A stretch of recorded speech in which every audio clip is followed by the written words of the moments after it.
Paris Saint-Germain crushed Leverkusen 7-2 in the Champions League. A historic win, but more than that, a tactical masterclass from Luis Enrique. Paris didn't just win, they completely took control of the match. In this video, we'll see how Luis Enrique suffocated Leverkusen with his pressing, his build-up from the back, and the way he turned the Germans into mere spectators. Welcome to the Coach channel, let's dive into the analysis. Right from the start, Paris applied an intense high press immediately. Leverkusen's coach knew this, so he set up a vertical, direct game through the middle to try and counter Paris's pressing. With a pass to the center to the forward, dropping as a pivot behind the first pressing line, who then lays it off in one touch to a teammate, while Grimaldo, who had been positioned very deep, pushes forward into the free space to receive the ball and bypass the Paris press. On their side, when Paris has possession, they try to build from the back as usual. On their side, Leverkusen tried to implement a very high press, blocking the Parisian midfielders. The German pressing was well executed, but Paris managed to escape it thanks to a counter, and especially Vitinha, who clears the ball and finds Barcola on the wing. With this pass, he bypasses 4 players and breaks Leverkusen's press. This allows Paris to progress the ball and earn a free kick very high up the pitch. On set pieces, Paris and Luis Enrique put in place multiple strategies to shake the opponent and score the first goal.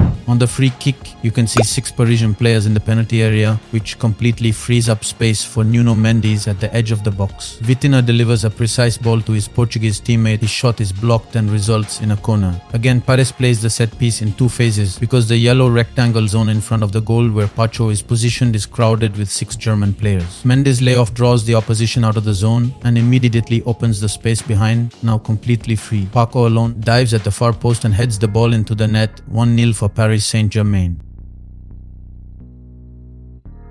After this goal, the Germans tried to regroup with a high press on the Parisian defense, but with Mendes pushing forward and dropping back to offer passing options through the middle and the combination play on the wing finding Barcola, Paris easily bypassed the opposition press, especially with Mendes on fire. PSG varied their build-up to push the opponent back, with 5 players in the attacking line, Vara, Hakimi, Mayulu, Doué and Barcola, and Mendes moving into midfield to link the attack and defense lines, Vitinha dropping into the defense to organize from the back, Emery playing box-to-box. It worked. The opposition block retreated to the edge of their own box, while the permutations in attack created 2 attacking lines instead of 1, destabilizing the defense. In this situation, the Germans had no choice but to rely on counterattacks when they recovered the ball. With immediate forward projections, they managed to destabilize the Parisian block and create advantageous situations in midfield. In midfield, with a 3v3, the objective is to reach the Paris penalty area. To do this, they also use another method when in possession, drawing Paris high press and then playing long behind it to find a forward in the free space between the defensive line and the pressing.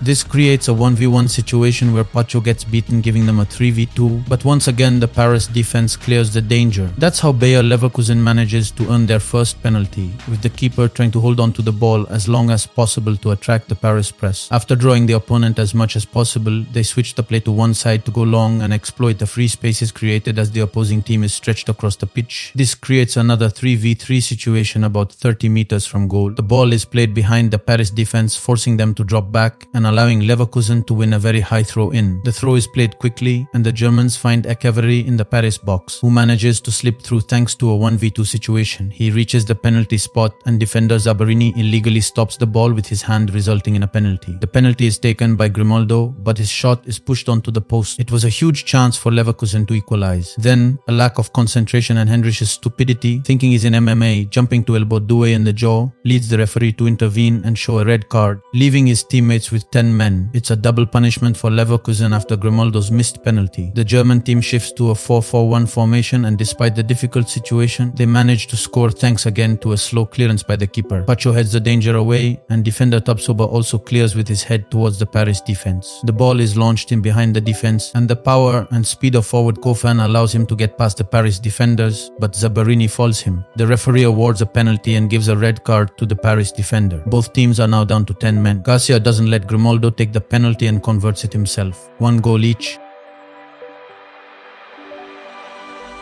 After this equalizer, Garcia gains confidence and tells his defense and team to push up and put pressure on the Parisians. It's the 39th minute. 1 minute later, the Germans recover the ball again to counter the Paris press and create 3v3 situations in midfield for their forwards. But due to a poor pass through the middle, the ball is intercepted by Vitinha and the Paris sanction is immediate. The Portuguese flicks the ball to Barcola, beating his direct opponent, creating a 5v5 situation past midfield. Leverkusen's advantageous position is turned against them. The difference between the two teams in these situations situations is that the Parisians always manage to progress the ball into the opponent's penalty area, and in front of goal, they are ruthless. Kvara finds Dua, who strikes and slots the ball into the net. 2-1 for Paris Saint-Germain.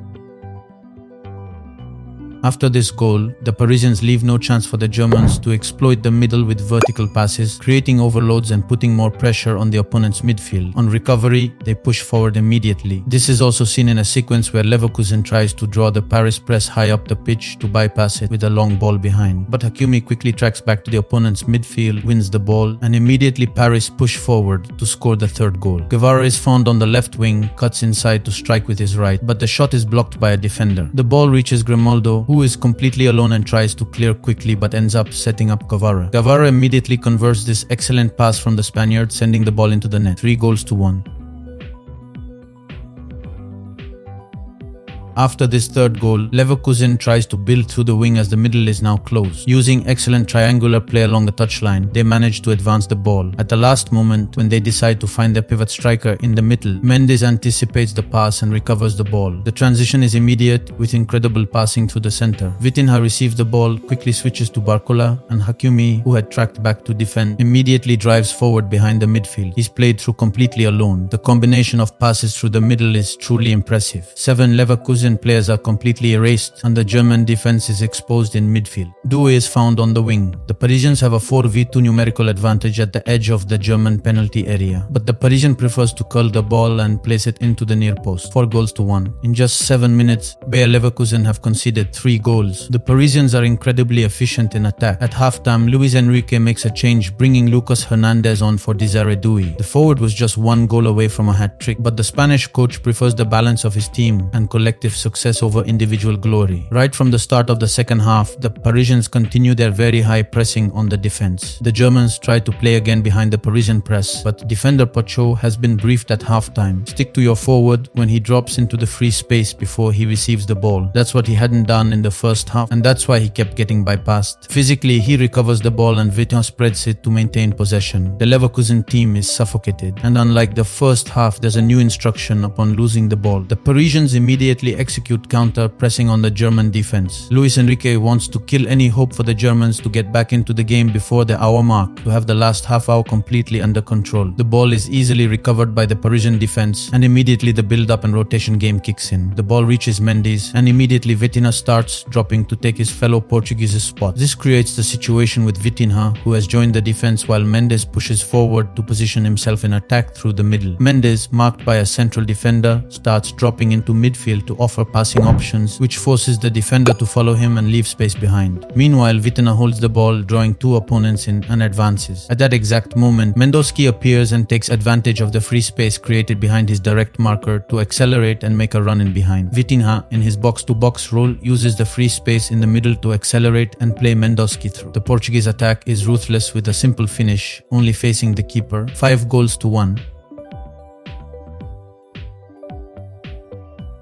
A few minutes later, Leverkusen managed to score a second goal. Because of the numerical disadvantage of both teams, the free spaces are bigger and the spaces to cover are longer. Vitinha has to leave the middle to press his opponent, while another player positions himself behind him. Garcia receives the ball and from 30 meters, he strikes it perfectly into the top corner. The goalkeeper can do nothing. 5-2. Luis Enrique brings on Dembele in the last half hour. Thanks to the large free spaces, Mendes is able to launch Barcola behind the defense, who runs into the penalty area to serve Dembele, who slots the ball into the net. 6-2 for Paris Saint-Germain. After this goal, PSG is in total control. Vitinha is now in the middle, allowing the team to rotate the ball and maintain control of the game while waiting for the final whistle. But the match couldn't end without a goal from the Portuguese maestro. With the opposition block retreating and Vitinha advancing through the middle, he then spreads the ball to a teammate on the wing who crosses immediately. The ball is blocked and drops at the edge of the box in Vitinha's zone. Vitinha strikes immediately and sends the ball into the net. It's a tennis score, 7-2.